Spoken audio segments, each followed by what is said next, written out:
Jadi supaya dapat ilmu dari Allah, ilmu laduni, ilmu yang kada diajarkan oleh guru, ilmu yang kada dalam kitab, ilmu dari Allah.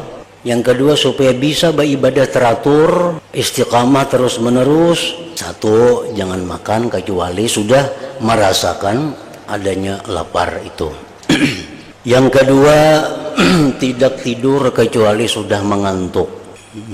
Tidak tidur kecuali sudah dalam keadaan sangat mengantuk. Karena tidur itu sesuatu yang merugikan bagi orang-orang yang ahli takwa, bagi orang-orang yang ahli zikir, bagi orang-orang yang menuntut ilmu. Nah, itu guring itu merugikan. Tapi bagi orang-orang yang ahli fujur, ahli fasik, ahli maksiat, itu guring itu menguntungkan baginya. Malaran guringnya kada berbuat maksiat. Nah, jadi bagi orang-orang yang penuntut ilmu, orang-orang yang mempunyai wirid-wirid, itu kada guring kecuali sudah bersangatan mengantuk. Yang ketiga, tidak berdiam daripada menyampaikan ilmu, kecuali dia berdiam kalau yang disampaikannya itu membuat orang salah paham. Nah, dia selalu bercerita tentang ilmu, kecuali nang depan dirinya ini khawatir salah paham. Yang keempat, tidak berkata-kata kecuali karena mengambil faidah. Nah, 4 hal itu bila diamalkan, apabila dipraktikkan, maka dia akan bisa aktif beribadah. Bisa juga dapat ilmu laduni dari Allah Subhanahu wa ta'ala. Karena ibadah itu yang disukai oleh Allah nang terus menerus.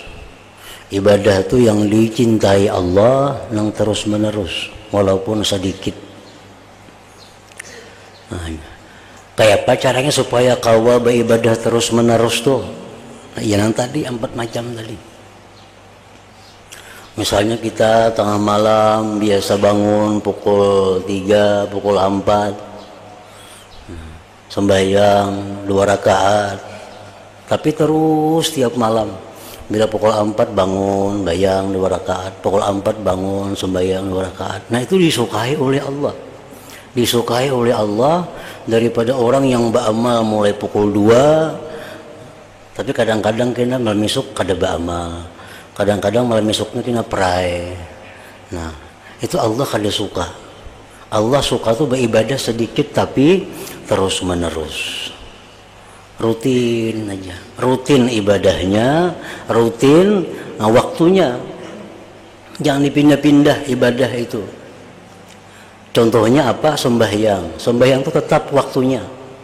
Nah, zuhur dari jam 12 lewat sekian sampai jam 3 sekian, maghrib dari jam 6 sekian sampai jam 7 sekian, itu kada berubah. Nah, kalau kita maulah wirid, maulah amalan, ulah kayak itu juga seperti yang diajarkan Allah kepada Nabi kita. Sembahyang 5 waktu, waktunya sudah ada.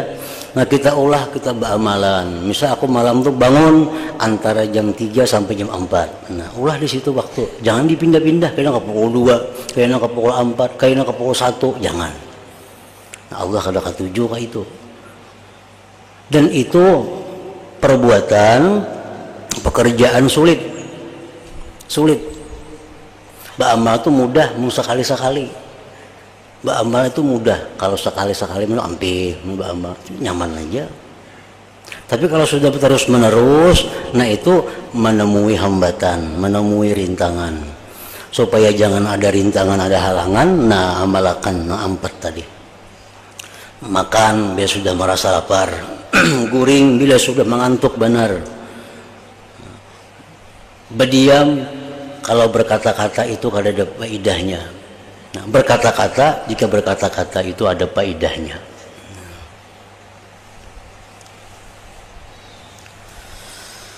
Dan kata beliau lagi, setiap orang dinisbahkan kepada keluarganya, kecuali ahli-ahli sufi, maka mereka dinisbahkan kepada Allah Azza wa Jalla. Dan setiap nasab dan pangkat akan terputus kecuali nasab dan pangkat mereka. Orang-orang yang ahli ibadah itu disebut ahlullah. Apa arti ahlullah itu? Kulanya Allah. Kula Allah.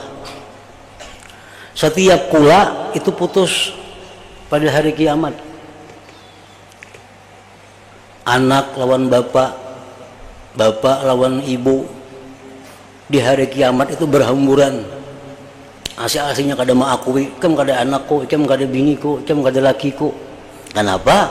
Karena takutan kalau mereka saling menuntut hak kepadanya.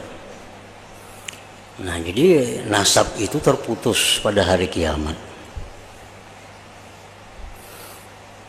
Jadi di dalam akhirat, di hari kiamat itu, kalau kang ikem anakku kada kawa, ikem abahku, pian abahku kada kawa, kecuali sudah dipastikan selamat. Nah, hanya mencari anak, hanya mencari bini, hanya mencari laki. Kalau sudah dirinya selamat. Kalau dirinya belum selamat, biar bini kurban, anak kurban, asal seorang selamat. Nah, itu kena perilaku manusia di padang mahsyar. Siapapun biar ke neraka mati, asal seorang ke surga. Itu di akhirat kada ada lagi istilah kula, istilah kawan itu ada lagi. Misalnya dalam timbangan amal, ditimbang amal kita kurang banyak nang jahat, lalu keputusan ikem ke neraka mati. Ikem bisa ke surga mati asal cari amal di lain-lain. Kalau ada hak-hak ikem yang belum diris, nah kita mencari, cari bini, oh biniku kayak ini, ambil biar bini ke neraka mati, kada apa-apa. Nah, pandak ketimbangan seorang. Cari anak, biar anak ke neraka mati, kada tahu, asal seorang penting ke surga. Nah, itu perilaku manusia di padang mahsyar. Manusia di padang mahsyar itu dia bisa memberi syafaat, memberi pertolongan kalau sudahnya selamat. Nah, kalau sudah selamat, kalau sudah dihisab, ditimbang, diputuskan, ikam selamat, ikam sudah kaina ke surga sudah. Cari kawan-kawan ikam, nah hanya bercarian. Oh ini kawanku, sini tempat aku, oh sini anakku, tempat aku, ini abahku, tempat aku, ini biniku, tempat aku. Itu kalau sudah seorang dapat izin untuk memberikan syafaat. Nah, selama kita belum ada keputusan di hari kiamat itu, semua orang mementingkan dirinya agar selamat. Nah, jadi kada ada keturunan, kada ada apa hubungan lagi di situ. Kecuali nang terus menerus ada hubungan adalah orang-orang yang disebut dengan ahlullah. Nah, ahlullah ini siapa? Kulanya Allah. Kulanya Allah ini siapa? Orang dalam dunia hidupnya berkhidmat kepada Allah Subhanahu wa taala. Itu. Karena nasab mereka berasaskan kepada asidik kebenaran dan pangkat mereka berdasarkan kepada kefakiran. Pangkat mereka berdasarkan kepada kefakiran. Kefakiran artinya bukan kada berduit. Fakir dalam tasawuf itu artinya bukan miskin, tetapi yang dimaksud dengan fakir itu adalah berhajat hanya kepada Allah Subhanahu wa taala. Nah, itu ngarannya fakir. Orang yang hidupnya hanya membutuhkan Allah. Orang yang hidupnya hanya bergantung dengan Allah. Orang yang hidupnya hanya mengharapkan Allah. Nah, itu disebut fakir ngarannya. Kalau fakir dalam bab fikih itu fakir kada berduit. Nah, fakir dalam fikih itu nang kana zakat. Orang nang kada cukup biaya makan pakai sehari-hari, itu fakir dalam bab fikih. Kalau dalam bab ini fakir artinya orang yang semata-mata membutuhkan Allah. Orang yang semata-mata berhajatnya hanya kepada Allah Subhanahu wa taala. Dan berkata Imam Syafi'i rahimahullah ta'ala kepada Yunus ibni Abdul A'la, wahai Abu Musa, seandainya engkau berusaha dengan sekuat-kuatnya untuk mendapat keridhaan seluruh manusia, maka engkau tidak akan mendapatkannya. Nah, kalau kita berusaha agar manusia semuaan senang, manusia semuaan katuju lawan kita, kada kawa, kada kawa.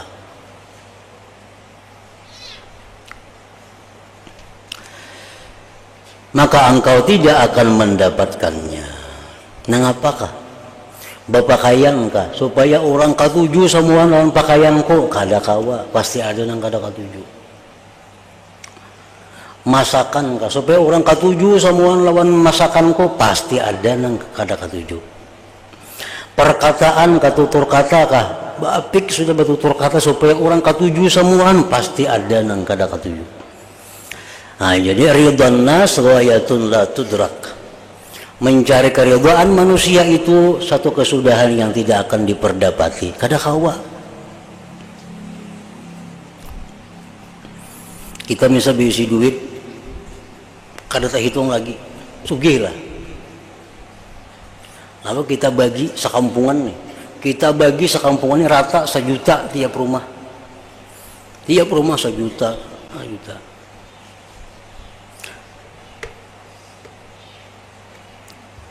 Pasti ada yang memprotes. Padahal dapat duit 1 juta seorang dibagi segitu seorang. Kula kah bagi segitu seorang. Senanglah semuaan, ada gitu nang kada katuju. Jadi kada kawa. Dalam Al-Qur'an disebutkan, "Lau anfaqta ma fil ardi jami'an ma allafta baina qulubihim."